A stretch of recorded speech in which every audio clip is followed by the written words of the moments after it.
सुबह के 8:35 हुआ चाहते हैं। आपका मेज़बान इशफाक और हस्बे वादा आपके सामने हाजिर खिदमत है। प्रोग्राम आप देख रहे हैं इस वक्त सलाम जे के। उम्मीद है कि आज इतवार का दिन है और सुबह सुबह आप जहां घर के अंदर अभी रहे होंगे, रोज़े भी चल रहे हैं, लोग बाहर निकलने की तैयारी में भी होंगे और हमारी कोशिश रहेगी कि आज के दिन के हवाले से जहां आपको अपडेट करें कि माजी में क्या कुछ हुआ है, आज क्या कुछ होने जा रहा है और इस सियासत के बीच दुनिया भर की नज़रें कहाँ की और मरकूज़ है, इस पर गुफ्तगू करने की कोशिश करेंगे। सुबह 10 बजे तक बैक टू बैक आपके सामने रहेंगे जी, एक के बाद एक खबर आपको बताएंगे, इस उम्मीद के साथ कि आप अपना फीडबैक भी हमें बताएंगे। और ये फीडबैक आप कहाँ से हमें देंगे, कैसे देंगे, आप हमारे साथ ज्वाइन कैसे करेंगे, उसके लिए बहुत ज़्यादा ज़रूरी है कि अवलन आप सबसे पहले हमारी जो राब्ता साइटें हैं यानी सोशल मीडिया नेटवर्क जो हमारा है, जिनमें फेसबुक है, जिनमें ट्विटर है, इंस्टाग्राम है, कू है और हमारी ऑफिशियल वेबसाइट पर आप ज्वाइन करेंगे फटाफट से, ताकि अगर आप घर से बाहर भी रहें तो आप बराबर हमारी नशरियात को देखते रहेंगे। और न सिर्फ वहाँ पर आप देखेंगे बल्कि आपने क्लिक बटन भी दबाना होगा, शेयर का बटन भी दबाना है और सब्सक्राइब का बटन भी दबाना है, जो नए लोग हमारे साथ ज्वाइन करेंगे, ताकि आपकी एक क्लिक से दुनिया भर तक जम्मू कश्मीर के हालात की अक्कासी जा सके। एक तो ये बात है जी। दूसरी बात यह है कि आप और हम आज भी गुफ्तगू करेंगे और वक्त होगा 9:40 जब हम तीसरे पड़ाव पर आएंगे, यानी तीसरे ब्रेक के बाद जब हम दोबारा आपके साथ गुफ्तगू करेंगे तो बराह रास्त फोन लाइन्स खुलेंगी, आप और हम बात करेंगे, आपके मसाइल को लेकर गुफ्तगू होगी और आप कोशिश करेंगे कि आपकी आवाज़ हुकूमत तक पहुँचे। और आज का दिन इसलिए भी बड़ा इंपॉर्टेंट और आवाज़ को अपनी उठाइएगा क्योंकि आमद है वज़ीर आज़म की, इसको लेकर फ़कीदुल मिसाल सिक्योरिटी बंदोबस्त तो किए ही गए हैं, लेकिन उम्मीद ये लगाई जा रही है कि कुछ बेहतरी के आसार भी आज के दिन के अंदर देखने को मिलेंगे। बहरहाल क्या कुछ होगा आपको अपडेट ज़रूर हम करेंगे, लेकिन फ़िलहाल सीधे माजी की ओर चलते हैं और आपको बताते हैं कि माजी के अंदर आज के दिन क्या कुछ हुआ था, बताएंगे मेरे साथी आसिफ रशीद। खुशामदीद, गुड मॉर्निंग, बहुत बहुत स्वागत है आपका और शुक्रिया आप सबका हमारे साथ ज्वाइन करने के लिए। 10 बजे तक हमारा और आपका साथ रहने वाला है। आज के प्रोग्राम में भी मुख्तलिफ मौज़ूआत हैं, यूनियन टेरिटरी जम्मू कश्मीर से लद्दाख और नई दिल्ली के अंदर ताज़ा तरीन सूरत हाल क्या कुछ है, आलमी सतह पर कुछ बड़ी खबरें हैं वो आप तक पहुँचाएंगे और इसके साथ साथ दीगर मामला भी। और प्रोग्राम के आखिर में जैसा कि इशफाक ने बताया आपकी कॉल्स ली जाएंगी और अपनी बात हुक्काम तक पहुंचाने की कोशिश इस प्रोग्राम के जरिए आप हमेशा करते हैं, आज भी इस कोशिश को जारी रखिएगा। आगाज करेंगे आज के दिन से, यानी हिस्ट्री ऑफ द डे में खास क्या है वो जरा आपको बताते हैं। 24 अप्रैल है, 24 तारीख को आज ही का दिन जॉर्जियन कैलेंडर के मुताबिक, यानी अंग्रेजी कैलेंडर को जब हम उठाते हैं तो पता चलता है 1858 में मुजाहिदीन आज़ादी कंवर सिंह का इंतकाल आज ही के दिन हुआ, जिन्होंने सबसे पहले शुरुआत की थी अंग्रेजों के खिलाफ लड़ाई की। उनमें कंवर सिंह का नाम भी उस फहरिस्त में शामिल था, लेकिन 24 तारीख को मुजाहिद आज़ादी इस दुनिया में नहीं रहे थे। 1973 में भारत रत्न से सरफराज मास्टर ब्लास्टर सचिन रमेश तेंदुलकर को मुंबई में जिनकी आज के दिन पैदाइश हुई और 1973 में 24 अप्रैल की तारीख थी, इसलिए आज वो अपना यौम पैदाइश मना रहे हैं। 1877 में रूस ने सल्तनत अस्मानिया के खिलाफ ऐलान जंग किया, 24 अप्रैल की तारीख थी। और 1898 में स्पेन ने अमेरिका के खिलाफ भी जंग का बाकायदा ऐलान किया, जब पहली और दूसरी जंग अजीम की तैयारियां और इन सारी चीज़ों के बीच में एक दूसरे से टकराव, सिफारती ताल्लुकात को ख़त्म करना, ये सारी चीज़ें देखने को मिल रही थी। 1962 में मशरकी पाकिस्तान मौजूदा बांग्लादेश के इंतजामी ढांचे में रद्दोबदल का ऐलान किया गया और 2000 बिहारियों को ढाका से वापस पाकिस्तान लाने पर गौर खौज किया जा रहा था, जिस दौरान ज़बरदस्त झड़पें शुरू हुई थी और इस तरीके से बांग्लादेश के क़याम के लिए कोशिशें पहले से ही इस खित्ते के अंदर शुरू हो गई थी। साल था 1954, तारीख थी 24 अप्रैल की। ऑस्ट्रेलिया और सोवियत यूनियन यानी रूस ने सिफारती ताल्लुकात, जो डिप्लोमेटिक टाइज थी दोनों के दरमियान, वो मुनक़ता करने का आज के दिन फैसला किया था। 1960 में जनूबी ईरान के अंदर शदीद ज़ल्ज़ला आया, 500 से ज़्यादा अमवात हुई और 1 लाख के करीब लोग बेघर हुए। इस तबाहकुन ज़ल्ज़ले में 24 अप्रैल 1960 के उस दिन को आज भी ईरान भर में याद किया जा रहा है।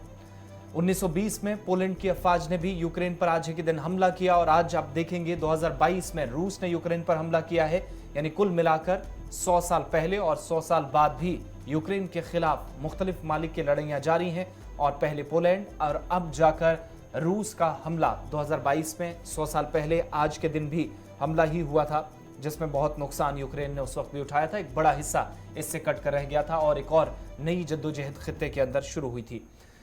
हिस्ट्री ऑफ द डे में बस इतना ही, लेकिन अब प्रोग्राम का आगाज करेंगे। थोड़ी देर में आपको जम्मू लिए चलेंगे, जहां से कुछ बड़ी खबरें आ रही हैं और धमाका भी हुआ है, वज़ीर आज़म का दौरा भी है। सारी अपडेट्स ग्राउंड जीरो से, अलग अलग इलाकों से, ग्राउंड जीरो से हमारे नुमाइंदे हमारे साथ ज्वाइन करेंगे।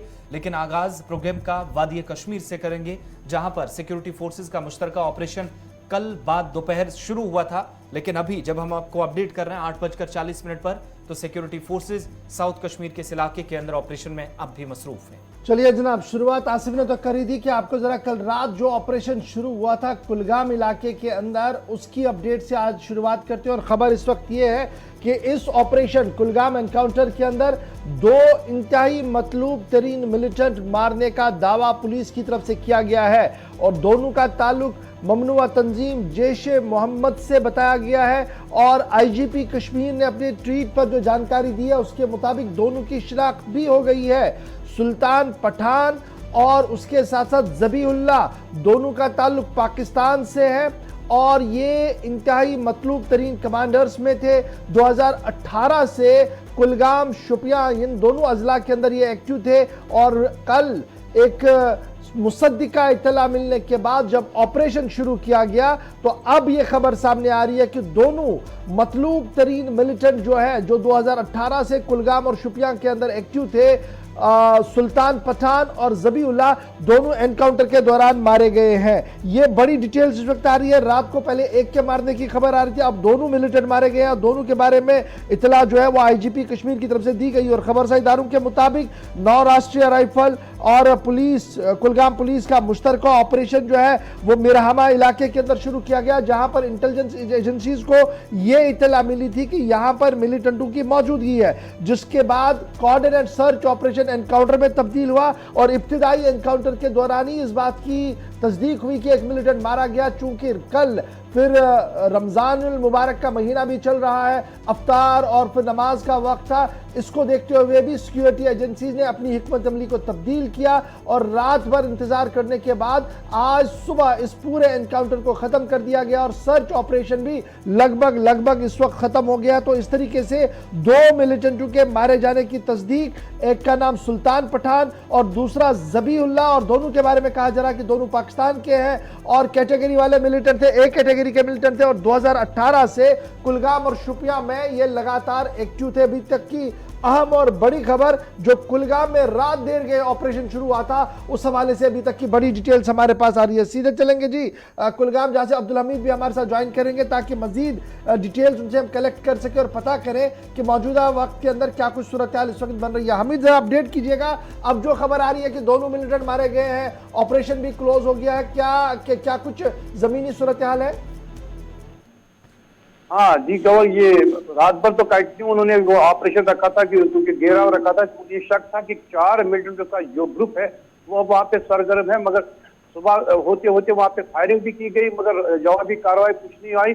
फिर उसके बाद फौज ने वहाँ पे जो दोनों लाशें वो बरामद कर दी और ऑपरेशन को इस वक्त ऑफ कर दिया। जो कि इलाका है पूरी तरह से वो खेतों में बैठे हुए थे। फौज को वहाँ पे इत्तला मिली थी कि 5:30 बजे का वाक़ा है। फौज को ये इत्तला मिली, मुसद्दिक इत्तला मिली थी कि एक ग्रुप मिलिटेंट का जो खेतों में बैठा हुआ है वहाँ पे उन्होंने आने फाने में उसको घेराव कर दिया और बाद में वो इनकाउंटर में तब्दील हो गया और इनकाउंटर कई घंटों तक जारी रहा। जो कि इंस्टल में ही एक गैर मुल्की मिलिटेंट जो मारा गया, उसके बाद दूसरे जो है उससे 2-3 घंटे तक उसके साथ मुठभेड़ चलती जा रही थी। और रात का वक्त था, रात के वक्त को उनको उसको रोकना पड़ा क्योंकि रात के अंधेरे में उनको काफी सारी दिक्कतों का सामना था। लाइट्स भी लगाए गए थे और मजीद फौज भी वहाँ पे तैनात की गई ताकि और जो मिलिटेंट वहाँ पे है उन्हें भागने का कोई भी मौका फराहम ना हो। और सुबह होते होते वहाँ पे उन्हें ये मिला कि 2 ही मिलिटेंट वहाँ पे थे, दोनों की लाशें उन्हें बरामद हुई। इस वक्त वहाँ पे जो है सूरत ठीक बनी हुई है। अब्दुल ये भी बताइएगा कि कल हमने देखा था कि जब ये एनकाउंटर शुरू हुआ था तो पुलिस ने एक वसी इलाके को कॉर्डन में और एडिशनल डिप्लॉयमेंट भी लगा दी गई थी और साथ साथ जो मोबाइल इंटरनेट कनेक्टिविटी का मामला है, यानी गाज सबसे पहले मोबाइल इंटरनेट पर गिरी थी, उसको डाउन किया गया था। क्या अब वो रेस्टोर हो पाया है या अभी भी बंद है मोबाइल इंटरनेट वहां पर? नहीं, मोबाइल इंटरनेट तो कल शाम को उन्होंने बंद कर दिया था, उसके बाद भी कुछ घंटों के बाद ही वो रेस्टोर किया गया और जो फोन कॉलिंग है वो भी चलती रही। जो खेतों में काम कर रहे थे लोग, जो वहाँ पे खेतों में गए थे जहाँ पे ऑपरेशन चला था, उस वक्त जो भी लोग वहाँ पे थे खेतीबाड़ी के लिए गए थे, उन्हें भी पूरी तरह से महफूज तरीके से उन्हें गांव के अंदर दाखिल कर दिया गया ताकि वो उन्हें कोई नुकसान ना पहुंचे। और गांव वालों को ये जो रास्ते हैं वहाँ पे आने जाने के रास्ते उन्हें सील कर दिया गया था और इंटरनेट जो है उस वक्त बंद कर दिया गया, बाद में वो फिर बहाल कर दिया गया। मजीद कितना वक्त ऑपरेशन में तकरीबन लग सकता है? इस वक्त जो है ऑपरेशन वो ऑफ कर दिया गया है। क्या उन्हें पूरी तरह से ये हुआ है कि वहाँ पे कोई और मिलिटेंट नहीं है, 2 ही मिलिटेंट की प्रेजेंस वहाँ पे थी। चलिए, बहुत शुक्रिया। अब्दुल हमीद बता रहे हैं कि ऑपरेशन जनाब खत्म हो गया है, 2 मिलिटेंट मारे गए और पुलिस बयान के मुताबिक दोनों मिलिटेंट जो थे वो इंतहाई मतलूब तरीन कमांडर्स थे और पाकिस्तान के साथ उनका ताल्लुक था और लगातार दोनों अजला पुलवामा और शुपियां के अंदर ये कई दिनों से एक्टिव थे और दोनों के तस्दीक कर दी है जम्मू कश्मीर पुलिस की तरफ से कि दोनों मारे गए। इस वक्त एक और बड़ी खबर वजीर आजम के दौरे से कबल इस वक्त जम्मू से आ रही है कि जम्मू के अंदर एक मुश्तबे धमाका हुआ है जी।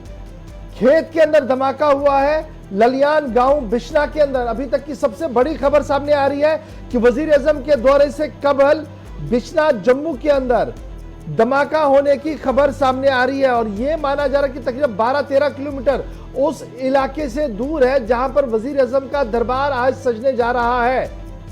इंतहाई हाई अलर्ट के बीच सस्पेक्टेड ब्लास्ट हुआ है जी। ये एग्रीकल्चर लैंड है, जमीन है जी जहां पर खेतीबाड़ी होती है। वहां पर ललिया गांव है बिश्ना जम्मू के अंदर जहां पर इस वक्त ये खबर आ रही है कि धमाका हुआ है। उस इलाके के अंदर ब्लास्ट हुआ है जहां पर 12 से 13 किलोमीटर की दूरी पर वज़ीर आज़म की रैली होनी है। अब आप इस पूरे एरिया को आप जियोग्राफिकली देखेंगे तो इंटरनेशनल बॉर्डर भी ज्यादा दूर नहीं है। खेत खलियानों में इन दिनों किसान काफी मसरूफ हैं और मसरूफ तरीन इलाकों के बीच सख्त हिफाजती बंदोबस्त, जैसा कि आज भी हम कह रहे हैं कि मिसाली इकदाम सिक्योरिटी के एतबार से जम्मू कश्मीर पुलिस है, सेंट्रल एजेंसियां हैं, दीगर जितनी भी इस वक्त अफवाज हैं वो काम कर रही हैं। लेकिन इन सब के बीच में धमाका जिसने एक बार फिर सिक्योरिटी एजेंसी को थोड़ा सा चौंकाया जरूर है। और हमले की नवीयत क्या है, धमाके की नवीयत क्या है, ये कितना जोरदार है, क्या कोई नुकसान हुआ है, आहिस्ता आहिस्ता इत्तलात हमारे पास भी पहुंचेंगी। लेकिन फिलहाल आपको ये बताएं कि बिश्ना का ये ललेन इलाका है। पुलिस का एक स्टेटमेंट में पढ़ रहा हूं जिसमें ये कहा गया कि जो सस्पेक्टेड धमाका हुआ जी ये या तो बादल टकराने की वजह से, लाइटनिंग की वजह से हुआ है या मेट्रॉइड टकराने की वजह से हुआ है। यानी उन्होंने इसको सिरे से ही खारिज कर दिया कि ये कोई मिलिटेंसी का एंगल इसमें हो सकता है। लेकिन उसके बावजूद भी इन्वेस्टिगेशन जो है वो इस पूरे मामले पर अभी जारी है। बड़ी इत्तला कि जम्मू में एक सस्पेक्टेड धमाका हुआ है बिश्ना इलाके के अंदर की खबर इस वक्त है।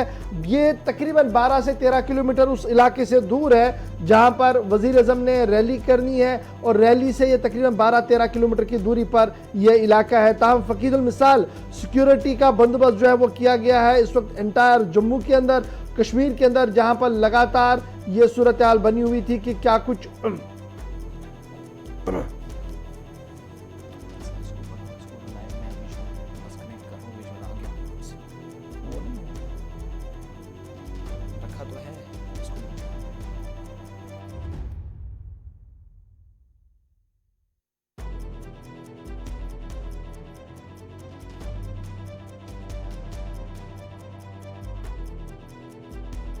तस्वीरें भी बताएंगे उस मकाम पर और जी जो धमाका हुआ है। लेकिन ऋषि हमारे साथ इस वक्त ज्वाइन कर चुके हैं, जरा अपडेट पहले लेते हैं ऋषि का। जो ग्राउंड जीरो पर लगातार आपको पिछले 3 दिन से वजीर आजम की आमद से पहले जो सूरत हाल बनी है, जो सिक्योरिटी अरेंजमेंट्स वहां पर थे, जिस तरीके से वुज़रा का दौरा हुआ था, आपको पल पल का अपडेट कर रहे थे। ऋषि बताइएगा क्या कुछ सूरत हाल है? दिल्ली हमें यह इत्तला आ रही है कि एक मुश्तबह धमाका हुआ है, सस्पेक्टेड ब्लास्ट हुआ है बिश्ना इलाके के अंदर, लालिया गांव है ये। क्या कुछ सूरत हाल है, क्या पुलिस कह रही है? बिल्कुल आपको बता दें कि बिश्ना का जो ललियाना इलाका है यहीं पर संदिग्ध परिस्थितियों में एक धमाका हुआ है। धमाका बताया जा रहा है कि एक गड्ढे में हुआ है और इससे काफी घरों के लोगों के जो शीशे वगैरह टूटे हैं। लेकिन हालांकि आपको बता दें कि इससे नुकसान कोई ज्यादा तो नहीं हुआ, लेकिन किस तरह का ये ब्लास्ट है, क्या कुछ इसके पीछे कारण रहे, ये अभी तक कुछ भी क्लियर नहीं हो पा रहा है। लेकिन अभी पुलिस जो है वो मौके पर पहुंचे हुए है, तमाम तफ्तीश जो वो लगातार जारी है। लेकिन आपको बता दें कि रैली स्थल से अगर देखें तो लगभग 10 से 12 किलोमीटर की दूरी पर यह इलाका है ललियाना, जो कि बिश्ना इलाके में पड़ता है। है। अभी फिलहाल इन्वेस्टिगेशन जो है वो शुरू हो चुकी है, तमाम वहां पर उस पर्टिकुलर एरिया को कॉर्डन कर दिया गया है। लेकिन आपको बता दें कि जिस तरह से पिछले दिनों से जो हालात बने हुए हैं, आतंकी हमला होता है, लेकिन उस एंगल पर देखें तो कोई इस तरह का कोई इसमें चीज तो सामने नजर नहीं आ रही। लेकिन फिर भी इन्वेस्टिगेशन का पार्ट है। धमाका जरूर हुआ है, ये साफ तौर पर पुष्टि जो वो हो चुकी है, लेकिन नुकसान जो है बताया जा रहा है कि लोगों के घरों के शीशे वगैरह कुछ टूटे हैं। तो अभी फिलहाल बताया जा रहा है कि उस गड्ढे को भर दिया गया है, जो पुलिस मौके पर पहुंची है। लेकिन अभी और क्या कुछ जानकारी सामने आएगी, इसके लिए हमें इंतजार करना होगा। लोकल जो आसपास है हम देख रहे हैं, कुछ तस्वीरें भी सामने आ रही हैं जहां पर ये तो पता लगाया जा रहा है इन्वेस्टिगेशन का मैटर है, लेकिन ऐसे में इस एरिया के अंदर पहले से सिक्योरिटी बड़े पैमाने पर थी। किसी तरह की कोई इतला है कि बीच जहां पर ब्लास्ट हुआ कोई नुकसान है, कोई आसपास कोई लोग यहाँ बिजी थे, क्योंकि कामकाज भी साथ साथ खेतों में चल रहा है?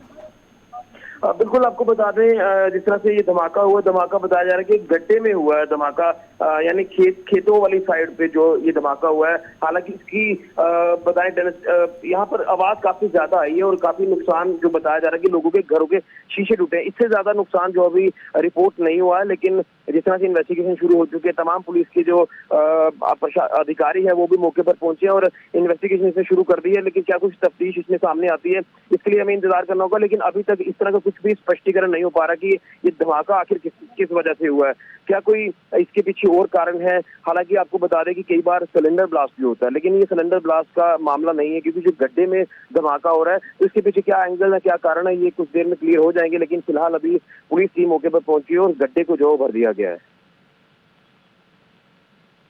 लेकिन आप हमारे साथ रहेंगे, थोड़ी देर में दोबारा आपके पास लौटेंगे, चूंकि रैली के लिए तैयारियां क्या कुछ हैं। ये तो ब्लास्ट की खबर एक तरफ की, लेकिन ब्लास्ट से किसी तरह के फिलहाल नुकसान की कोई इतला नहीं है। थोड़ी देर में आपके सामने तस्वीरें भी आ जाएंगी उस इलाके के अंदर, और जो इब्तदाई मामलात, जो इब्तदाई रिपोर्ट सामने आ रही हैं, उससे ये पता चल रहा है कि जिस इलाके के अंदर धमाका हुआ है ये बिश्ना दलिया का इलाका है। और इस इलाके के अंदर जब जोरदार धमाका हुआ तो करीब में जो घर है वहाँ के शीशे भी टूटे हैं, और जम्मू कश्मीर पुलिस की एक स्पेशल टीम वहाँ पर पहुँच गई है। और इन्वेस्टिगेशन का जब मैटर है तो बाकी टीमें भी थोड़ी देर में वहाँ आहिस्ता आहिस्ता रवाना हो रही है। अब यहाँ पर दो तरह से ये इलाका काफ़ी अहमियत का हामिल है। एक जो हम बार बार बता रहे हैं कि सिर्फ 12 से 13 किलोमीटर का डिस्टेंस रैली के मकाम से है, जहाँ पर वज़ीर-ए-आज़म आज पंचायत डे के मौके पर खिताब करेंगे। दूसरी तरफ एयरपोर्ट वाला एरिया कोई दूर नहीं है।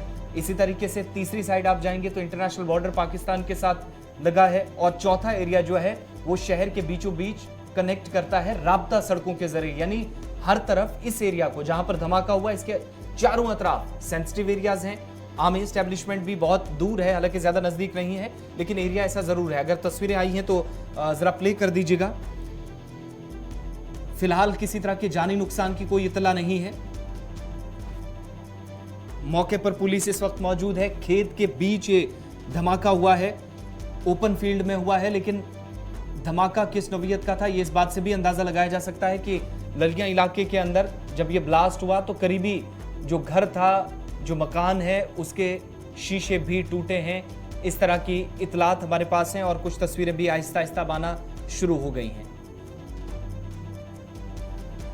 चलिए जी, तस्वीर आपके सामने आई है जी। सबसे पहली तस्वीर जो इस वक्त इस गांव से आ रही है, जहां पर पुलिस का मानना है कि जनाब ये या तो लाइटनिंग हुई है, यानी बादल या जो लाइटनिंग होती है जी वो हुई है, या कुछ और मामला है। इसको फर्स्ट फेज में मिलिटेंसी से इसको दूर कर दिया गया है और इन्वेस्टिगेशन अंडरवे है, ये भी साथ साथ पुलिस की तरफ से किया गया। एक्सक्लूसिव तस्वीरें आपके सामने हैं जी, जहां पर इस वक्त लड़िया गांव है, जहां पर ये जोरदार धमाका हुआ। और जैसे ऋषि थोड़ी देर पहले हम अपडेट कर रहे थे कि आसपास के मकानों के शीशे टूटे हैं, तो वो तस्वीर भी आपके सामने है कि किस तरीके से वहां पर शीशे टूटे। और इन्वेस्टिगेशन को हर एंगल से लिया जा रहा है, ये नहीं कि लाइटनिंग बोल दिया तो काम खत्म। अब इसका हर एंगल से इन्वेस्टिगेट किया जा रहा है। एफएसएल टीम्स को बुलाया जा रहा है, एक्सपर्ट्स वहां पर हैं, ताकि वो देखा जाए कि आखिर ये धमाका जो हुआ है ये कैसे हुआ और खेत के अंदर हुआ है। लेकिन एक बड़ी चीज जो है वो ये मानिएगा कि ये उस रैली से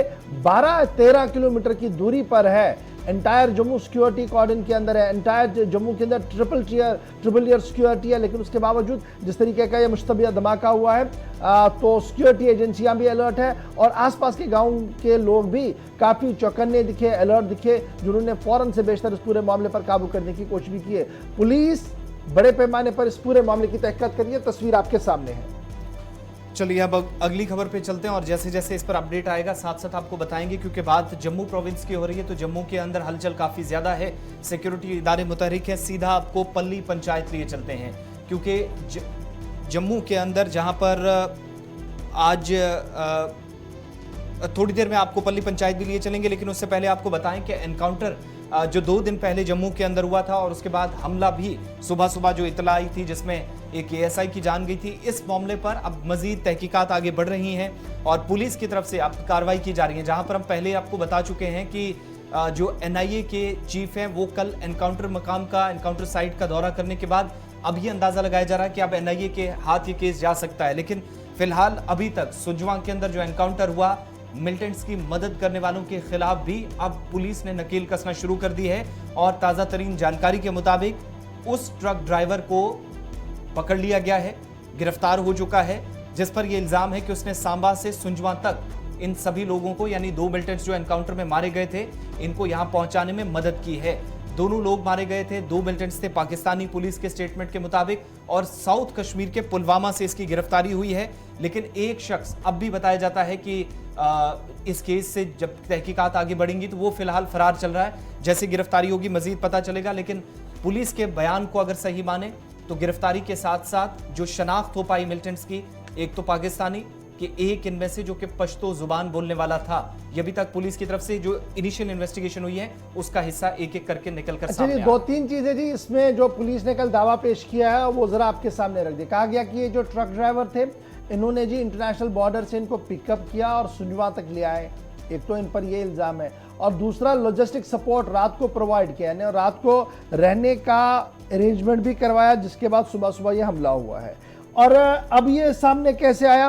कहा गया कि जो नेशनल हाईवे पे सीसीटीवी लगे हुए थी और दीगर सुराग रसा इदारों ने जो तमाम तहकीकात की, उसमें 2-3 चीज़ें सामने आई कि खुर्शीद वगैरह और उसके 1-2 लोग जो थे वो इस पूरे मामले में जी मुलविस थे। ये पुलवामा त्राल के रहने वाले थे और इनसे जब इब्तिदाई पूछताछ हुई तो उसमें कुछ अहम तरीन सुराग मिले जिन्होंने इस पूरे गुत्थी को सुलझा दिया और पुलिस ने ये दावा जो है वो सामने रख दिया है। अब एक शख्स जो अभी एब्सकॉन्डिंग है जिससे पूछताछ करनी बाकी है, पुलिस का मानना है कि उससे भी बहुत जल्द जो है पूछताछ के लिए लाया जाएगा। लेकिन एडिशनल डायरेक्टर जनरल पुलिस जो है कल उन्होंने ये साफ कर दिया कि जैश-ए मोहम्मद मिलिटेंट आउटफिट के साथ जिन 2 लोगों की गिरफ्तारी हुई है उनके गहरे रिश्ते और राब्ते माजी में भी रहे हैं, इस बात का भी खुलासा हुआ है। लेकिन एक बड़ी बात यह कि 12 घंटे के अंदर अंदर ही पुलिस ने इस बात का खुलासा किया कि किस तरीके से मिलिटेंट 2 आए थे जहां पर उन्होंने हमला किया और जिन लोगों ने उन्हें ट्रांसपोर्ट किया अपनी गाड़ी में, उनकी गिरफ्तारी फिलहाल हो गई है पुलिस दावे के मुताबिक। अब बढ़ते हैं जी आगे, अब जरा आते हैं अपनी बड़ी खबर की ओर, क्योंकि आज का दिन इंतहाई अहम है और इसलिए ये अहम मैं आपको बता रहा हूं क्योंकि वज़ीर-ए-आज़म नरेंद्र मोदी साहब का दौरा जम्मू कश्मीर है और वज़ीर-ए-आज़म साहब का दौरा जम्मू कश्मीर तब हो रहा है जब रियासत नहीं है, यूनियन टेरिटरी है और 370-35 का इख्तिताम हुआ है। हदबंदी कमीशन की रिपोर्ट नियर टू कंप्लीट है और उसके साथ साथ सरमायाकारी की एक बहुत बड़ी उम्मीद लगाई जा रही है। इस बीच आज का दिन जहां पंचायती दिवस के तौर पर मनाया जाएगा, वहीं पर खबर यह है कि आज वज़ीर-ए-आज़म कई जहां सिक्योरिटी, पहले हम बात करें तो सिक्योरिटी काफ़ी टाइट है, उसके साथ साथ हाई अलर्ट जो है वो कर दिया गया है जितने भी अहम इंस्टॉलेशंस है वहां पर। उसके साथ साथ आज वज़ीर-ए-आज़म साहब जहां पंचायत कॉन्फ्रेंस से खिताब करेंगे, वहीं पर आज वज़ीर-ए-आज़म साहब तरक्याती मंसूबे जो मुकम्मल हुए हैं उनकी नकाब कुशाई करेंगे, उन्हें कौम के नाम वक्फ भी करेंगे और कुछ प्रोजेक्टों को लेकर संग बुनियाद भी रखा जाएगा। उनके हमरा 2 अहम वजारतों के वजीर भी हैं, एक तो मरकजी वजारत जो दीही तरक्की के वजीर यहाँ पर मौजूद रहेंगे, उसके साथ साथ मरकजी वजारत दीही तरक्की के साथ साथ वज़ीर ममलिकत जो वज़ीर-ए-आज़म दफ्तर के हैं डॉक्टर जितेंद्र सिंह, वो वहाँ पर मौजूद रहेंगे और यहाँ से 2-3 बड़ी चीज़ों की बातें जो है वो सामने आ रही है। एक ये कि तरक्याती मंसूबों की नकाब कुशाई होनी है, उसे अवाम के नाम वक्फ किया जाएगा, कुछ अस्पतालों का संग बुनियाद रखने की बात हो रही है और सबकी नज़रें वज़ीर-ए-आज़म की तकरीर पर रहेंगी कि वज़ीर-ए-आज़म जो काफ़ी अरसे के बाद जम्मू कश्मीर के ऊपर आ रहे हैं, जम्मू कश्मीर आ रहे हैं, तो यहाँ से क्या कुछ वो कहेंगे। क्योंकि आपको याद होगा इससे पहले 2 बार वो आए, लेकिन दोनों बार सिर्फ फौज का मुनक्किदा प्रोग्राम था जहाँ पर उन्होंने कुछ वक्त गुजारकर वापस वो फिर दिल्ली रवाना हुए थे।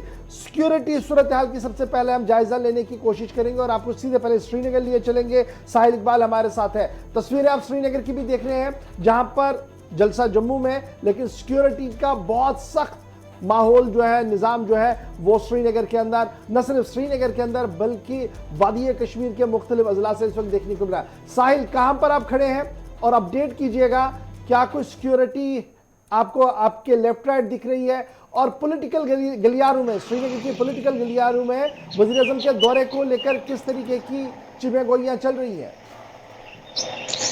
बिल्कुल गौहर, जिस तरह से आपने कहा कि मैं सबसे पहले आपको बताऊं कि मैं इस वक्त श्रीनगर के लाल चौक इलाके में खड़ा हूं और चूंकि आज इतवार का दिन है, आज मामूल के तौर पर दुकानें जो हैं बंद रहती हैं, वहीं छापड़ी फरोश जो संडे मार्केट जिसे हम कहते हैं वो खुला है और अभी जो छापड़ी फरोश है वो अपनी दुकानें सजा रहे हैं, वो अपनी छापड़ियां सजा रहे हैं।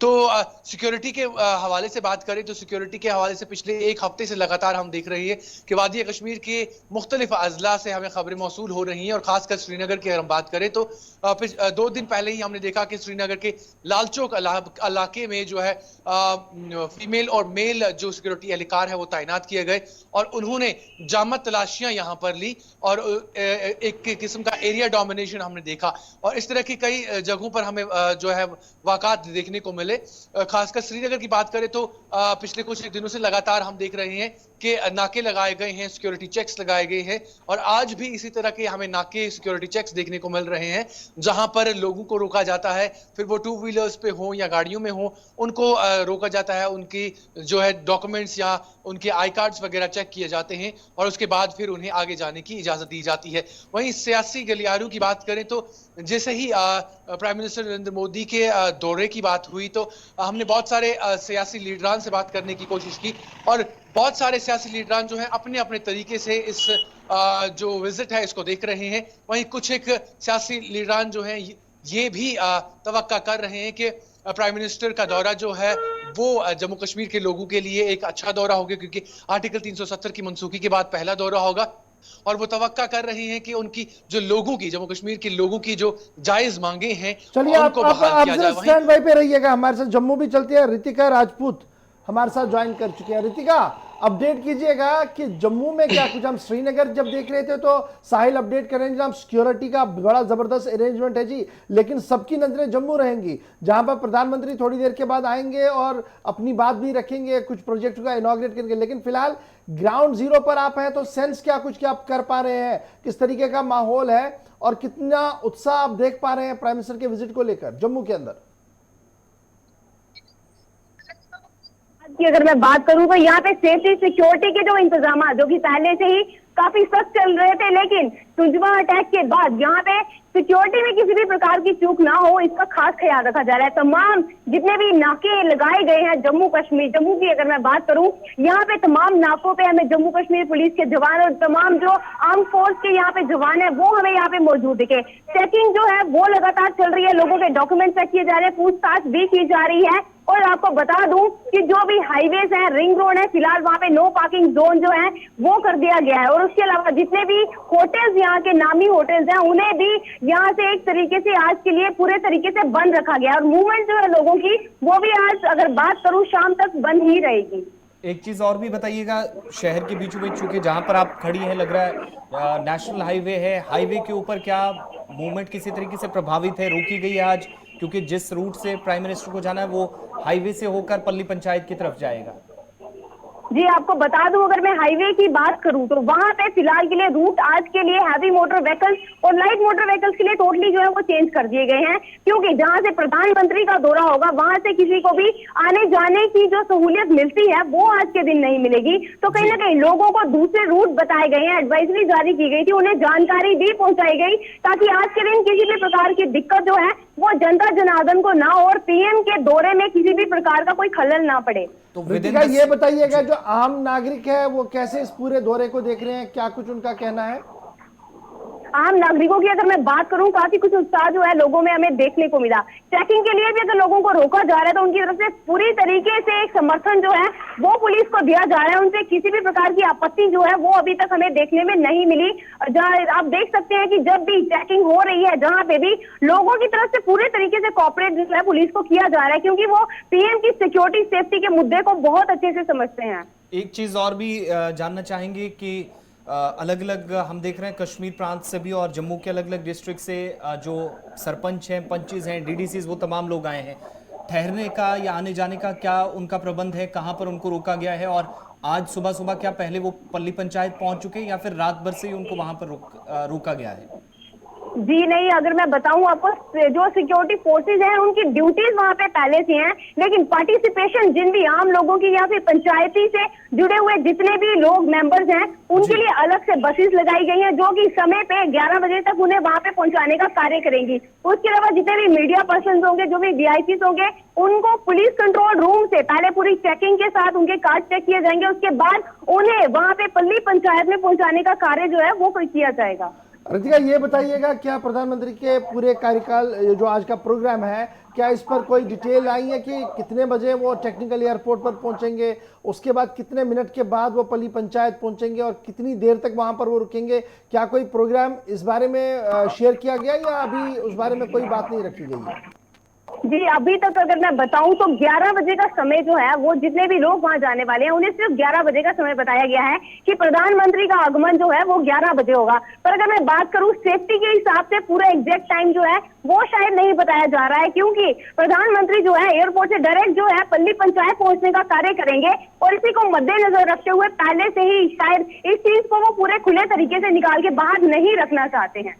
चलिए, बहुत शुक्रिया रितिका हमारे साथ ज्वाइन करने के लिए। सिक्योरिटी आप देख रहे हैं जी, लगभग जो टेंटेटिव प्रोग्राम हमारे पास भी है वो यही है कि 11 बजे के आसपास प्राइम मिनिस्टर साहब जम्मू टेक्निकल एयरपोर्ट पर पहुंचेंगे, जिसके बाद 3 से 4 जो अपने हेलीकॉप्टर्स हैं उनको वहां पर स्टैंड बाय मोड पे रखा गया और 3-4 हेलीपैड्स भी बनाए गए हैं ताकि जो गेस्ट्स हैं और वीआईपीज हैं उन्हें वहां पर पहुंचाया जाएगा। डेट मीन्स अगर 11 बजे वो आते हैं तो 11:20 तक 11:25 तक फंक्शन जो है वो शुरू होगा। और यही वजह है कि जितने भी पंच सरपंचों को मधु किया गया था वो लगभग कल जम्मू सारे पहुंचे थे और उनका अब आहिस्ता आहिस्ता करके अपनी डेस्टिनेशन की ओर ले जाने की कोशिश की जा रही है। वो ड्रिल है जी जो पिछले 2 दिन से पल्ली पंचायत के अंदर चल रही थी, लेकिन अब इस वक्त 100% सिक्योर ये कर दिया गया है। एसपीजी ने इसका कंट्रोल ले लिया है, परिंदा पर न मार सके इस तरीके का अरेंजमेंट जो है वहां पर किया गया है।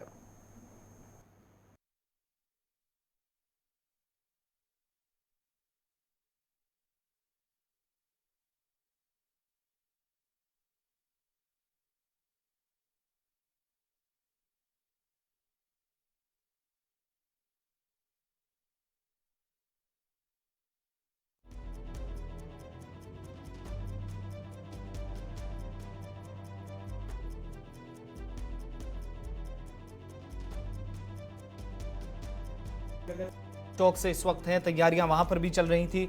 हालांकि दौरा सिर्फ जम्मू का है, लेकिन कश्मीर के अंदर मुख्तलिफ इलाकों में ऑपरेशन चले और इनके साथ साथ कार्रवाइयां अंजाम दी जा रही हैं। आज भी ऑपरेशन चल रहा है। साहिल, और ये भी बताइएगा कि आज संडे के दिन क्या मसरूफियात रहने वाली हैं सिक्योरिटी फोर्सेज के अलावा आम शहरियों की? संडे मार्केट के हवाले से क्या कुछ इतलात हैं, क्या शेयर कर पाएंगे? और दूसरा, उन इलाकों में जहां पर पिछले कुछ दिनों से हम देख रहे थे कि सर्च चल रहे थे बड़े पैमाने पर विद इन द सिटी के आउटस्कर्ट्स में, आज सुबह सुबह क्या सिचुएशन है? जी आसिफ, जिस तरह से मैंने पहले ही कहा कि आज संडे मार्केट होता है, इतवार का दिन है और यहाँ पर जो है छापड़ी फरोश सुबह से ही निकले हुए हैं और दुकानें आज मामूल के तौर पर बंद रहती हैं। छापड़ी फरोश निकले हुए हैं और अपनी अपनी छापड़ियाँ जो है सजा रहे हैं। मामूल की तरह यहाँ पर लोग निकले हुए हैं और चल रहे हैं, लेकिन वहीं सिक्योरिटी के इंतजाम भी सख्त कर दिए गए हैं। और इस तरह से हमने हाल ही में देखा था कि वादी कश्मीर के जो बारामुल्ला इलाका है वहां पर इनकाउंटर पेश आया था और इसके अलावा जम्मू में भी पेश आया था। तो इन सारी चीजों को मद्देनजर रखते हुए यहाँ पर जो हसास इलाके हैं वहां पर सिक्योरिटी के ज्यादा जो सिक्योरिटी टाइट होनी है तो पता ही है, वीवीआईपी मूवमेंट होती है और जब भी इस तरीके का मूवमेंट होता है तो काफी सिक्योरिटी टाइट होती है। लेकिन एक चीज बड़ा इंपॉर्टेंट है, chamber of commerce, transporters, traders, fruit industry से वाबस्ता लोग लगातार एक उम्मीद में है क्या क्या कुछ वो कह रहे हैं? क्या उन्हें ये एक्सपेक्ट है कि प्राइम मिनिस्टर साहब जब आ जाएंगे तो एक हेल्पिंग हैंड होगा, या वो सिर्फ वेट एंड वॉच पर है कि भाई हम वेट करेंगे, उम्मीद ज्यादा नहीं है?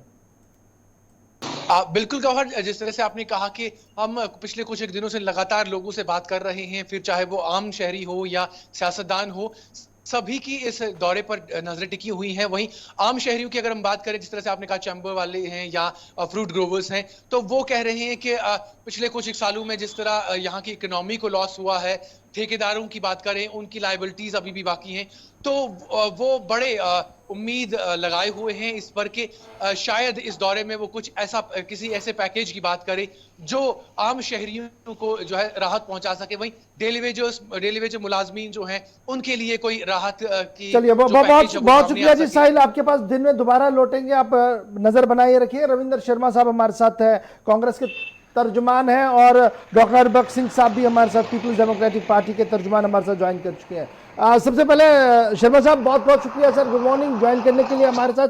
आज प्राइम मिनिस्टर साहब का विजिट है, किस तरीके से आप इसको देख पा रहे हैं एज अ पॉलिटिकल कमेंटेटर के और as a Congress spokesperson के?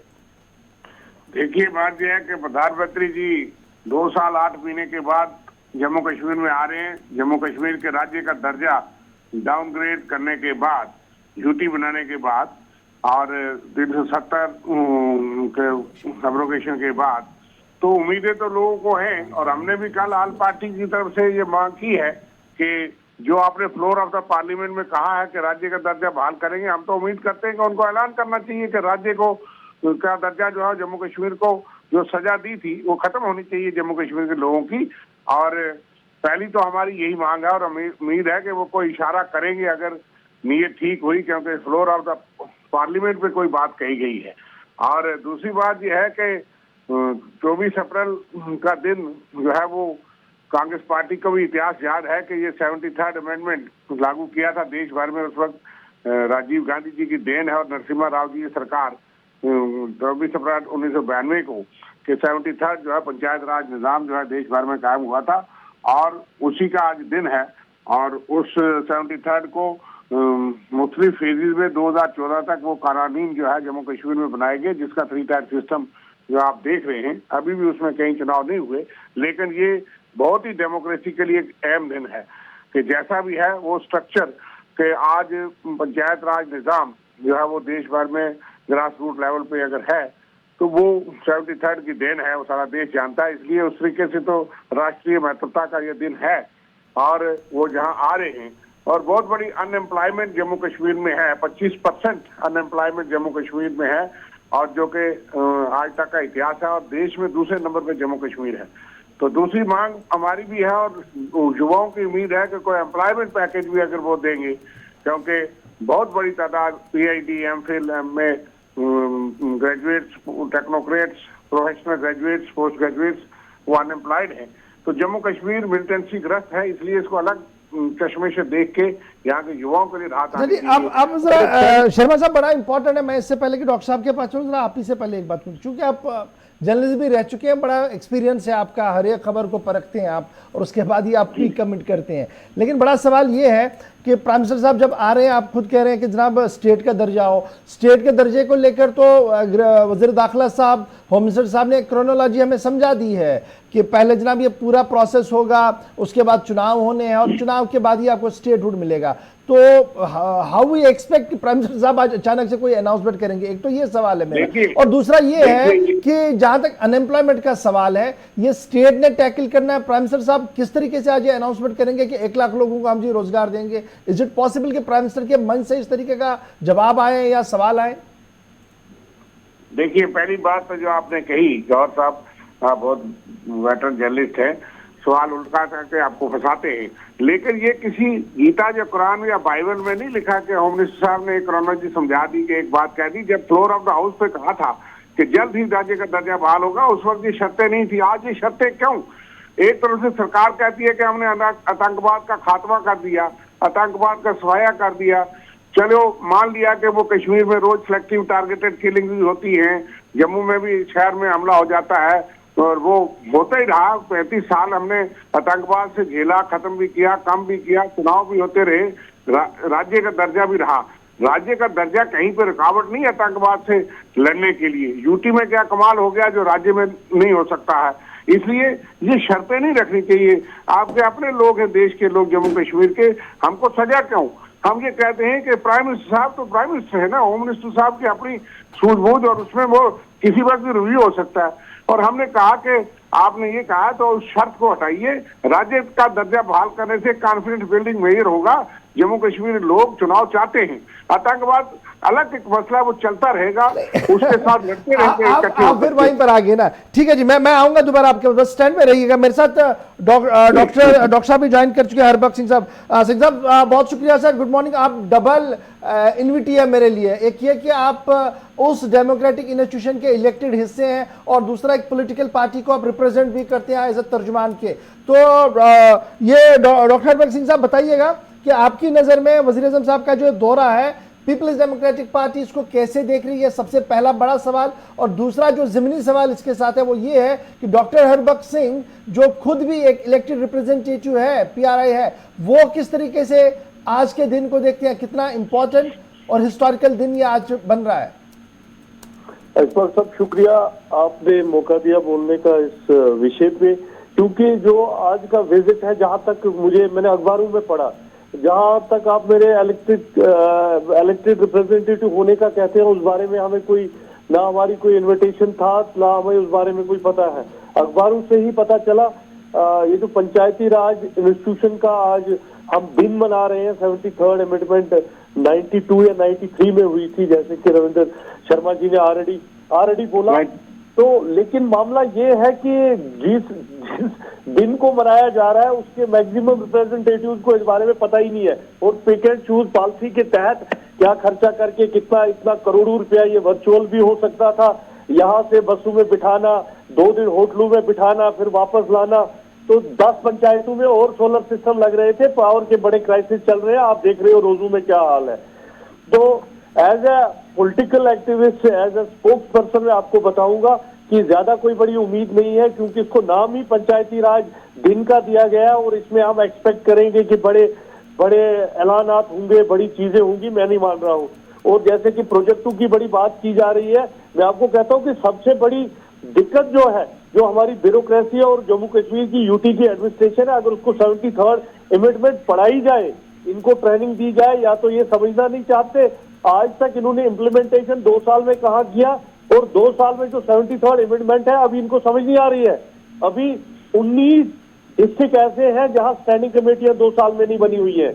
और अगर ये सिर्फ आईवाश है, एक बड़ा शो करना है और दिखाना है, मेरे हिसाब से जो ग्राउंड पे 73rd अमेंडमेंट को इम्प्लीमेंट करना था, मेरी तो उम्मीद यही रहेगी कि प्रधानमंत्री जी आ रहे हैं, उनका वो मुल्क के प्रधानमंत्री हैं, कहीं भी जा सकते हैं, लेकिन अगर आज ये एक अहद हो कि हमारे ऑफिसर और हमारे पंचायती राज इंस्टीट्यूशन 73rd अमेंडमेंट को स्पिरिट से जो ग्राउंड पे इम्प्लीमेंटेशन चाहिए, जहां आप 5 सरपंचों को पूछिए जो जम्मू गए हैं, जो कुल मिलाकर मैं डॉक्टर साहब ये समझ रहा हूँ कि आपका ये मानना कि जनाब मुझे कोई पॉलिटिकल उम्मीद इसमें नहीं है। रियलिटी है पंचायती राज सिस्टम की, वो कितनी मजबूत है, और जो आज तक जितनी इसमें इम्प्लीमेंटेशन होनी चाहिए वो कहाँ पे है। चलिए डॉक्टर साहब आप बने रहिएगा मेरे साथ। डॉक्टर ताहिर चौधरी साहब भी हैं जी, पीपल्स भारतीय जनता पार्टी के तर्जुमान हैं और काफी स्ट्रेट फॉरवर्ड बात करते हैं। जनाब एक चीज बड़ी इंपॉर्टेंट है, डॉक्टर साहब बहुत शुक्रिया जी ज्वाइन करने के लिए। मुझे इस बात का एहसास है कि आप बिजी हैं, आप जा रहे हैं जी फंक्शन में, आप भी होंगे, लेकिन कम से कम आज तो बता दीजिए कि बीजेपी के लिए एक्सपेक्टेशन क्या है। पीपल्स डेमोक्रेटिक पार्टी का मानना है कि जनाब ये तो सिर्फ एक फंक्शन है, ज्यादा कोई बड़ी बात नहीं है, और आज तक जिन अमेंडमेंट्स का जरिया दिया जा रहा, हवाला दिया जा रहा, अगर उन्हें इंप्लीमेंट किया गया होता तो शायद जमीनी सूरत हाल ग्राउंड पर कुछ और होती। देखिए पीडीपी की जहाँ तक आप बात करते हो, पीडीपी जमीनी सतह पे बिल्कुल खत्म हो चुकी है जम्मू कश्मीर में। ये लोगों को आज के टाइम पे भी गुमराह करने के लिए पूरी कोशिश की जा रही है। और जहाँ तक भारतीय जनता पार्टी का, हमारी सरकार की बात आती है, तो मुझे ऐसा लगता है कि चाहे एनसी की बात करो, चाहे पीडीपी की बात करो और रीजनल पार्टीज की बात करो, ये लोग पूरी तरह से परेशान है। जो जम्मू कश्मीर में पहली बार एक डेवलपमेंट का समुंदर खोले गए हैं, वो पूरा हिंदुस्तान जानता है, पूरी दुनिया जानती है, और ये सारी चीजें सामने हैं, इसमें झूठ कुछ भी नहीं है।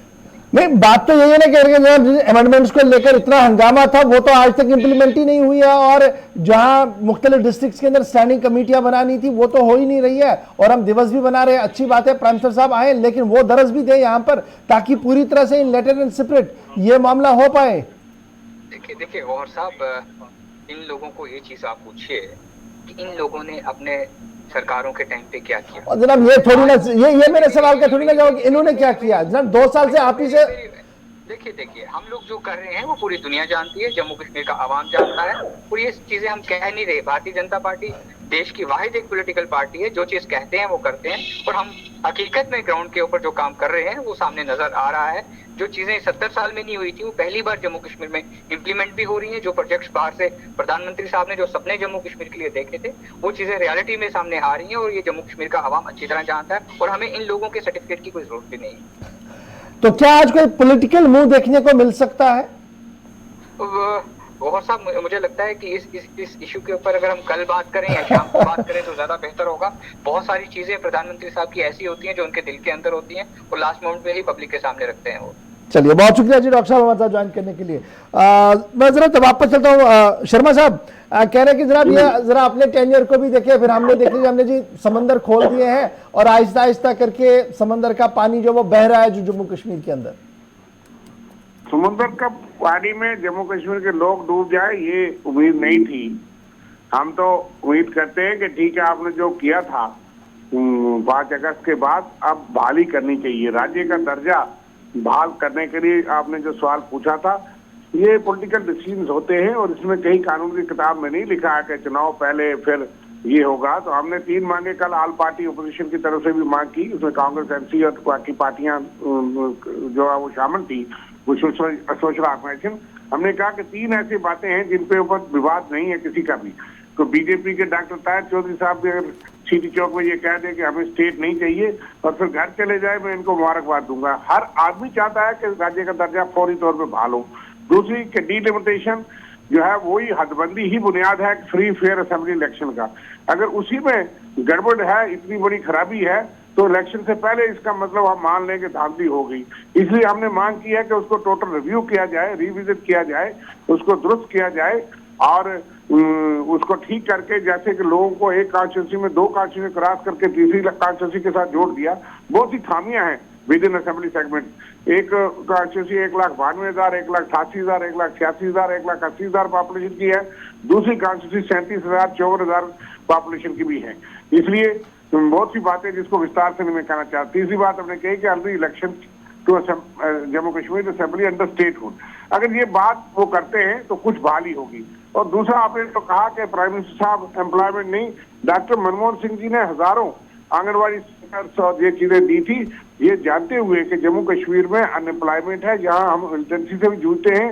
युवाओं को, बच्चियों को, बच्चों को एम्प्लॉयमेंट के सोर्स देने पड़ते, स्किल इंडिया बाकी चीजें यहाँ पे की, जो इनिशिएटिव किए थे। तो प्राइम मिनिस्टर से लोग सुनना चाहते हैं कि ऐसे तरीकेकार होते हैं, और खास करके वो बहुत बड़ी फौज उसके लिए हिदायत दे सकते हैं, वो एक इशारा दे सकते हैं कि युवाओं के लिए बहुत कुछ है। क्योंकि कहा तो गया था कि 370 के बाद। अच्छा जी, एक चीज ना राणा साहब, शर्मा साहब, बड़ा इंपॉर्टेंट ये है जी, रविंदर जी कह रहे हैं कि इन्वेस्टमेंट हो रही है जी, और उस इन्वेस्टमेंट का जो आज फाउंडेशन स्टोन डाला जाएगा उससे लाखों लोगों को रोजगार मिलेगा। फिर तो ठीक है ना, आपके सवाल का जवाब आज प्राइम मिनिस्टर साहब अमली तौर पर दे रहे हैं। देखिए, बात यह है कि रोज हम पढ़ते हैं कि इतने 1000 करोड़ की इन्वेस्टमेंट आ गई जनाब। अखबारों में तो बहुत सारी आ रही है, ग्राउंड पे कहीं दिख नहीं रही। इंडस्ट्रियल एस्टेट अभी तैयार नहीं, और बहुत बड़ी कमिटमेंट हो गई, MOU साइन हो गए, फलानी चीजें हो गई। 3 साल से यही हो रहा है, और ये तो प्रोजेक्ट्स और ये चीजें तो पहले भी चलती रही। ठीक है, उसमें रोजगार पैदा होते हैं, वो हेडर प्रोजेक्ट हो या बाकी प्रोजेक्ट्स हो, उसका स्वागत करते हैं, वो तो डेवलपमेंटल एक्टिविटीज हैं। लेकिन इससे जम्मू कश्मीर, एक तो मिलिटेंसी की वजह से यहाँ पे प्राइवेट सेक्टर 66% जो फैक्ट्रीज या इंडस्ट्रियल यूनिट्स थे, वो डाटा है कि वो बंद हो गई, और जम्मू कश्मीर के अंदर जो थी इन 2 सालों 2.5 सालों में बंद होगी। और दूसरी बात यह है कि नई इंडस्ट्री और वो चीजें अभी आई नहीं, MOU साइन हो रहे हैं। तीसरी बात यह है कि बाहर बहुत सारी ऐसी प्रॉब्लम्स है कि जम्मू कश्मीर के युवा हर जगह जा नहीं सकते, सोशल और बाकी टेंशन भी है, और कहीं को रोजगार नहीं मिलता। इसलिए जम्मू कश्मीर को अलग पैमाने में रख के देश में यहाँ हर किस्म के लोगों को, चाहे वो बॉर्डर के लोग हों, बैकवर्ड एरिया के लोग हों, कोई ना कोई साधन निकालना चलिए, पड़ता है। बहुत शुक्रिया जी डॉक्टर हरबख्श सिंह साहब, शर्मा साहब आपका भी, और डॉक्टर आरिफ चौधरी साहब हमारे साथ ज्वाइन करने के लिए। वक्त हो गया जी छोटे से ब्रेक का, ब्रेक के लिए रुक रहे हैं जी। ब्रेक के उस पार आएंगे तो खबरों का सिलसिला रहेगा जारी और आपको बताएंगे कि arm force special power act पर एक बड़ा बयान आया है, बयान किसने दिया उस पर गुफ्तगू करेंगे और फिर आपको यह भी बताएंगे कि सरकार ने दरिया दिली दिखाई है और किन लोगों पर दरिया दिली है और हातिम ताई की कब्र पर लात किसने मारी है, बताएंगे छोटे से ब्रेक के बाद।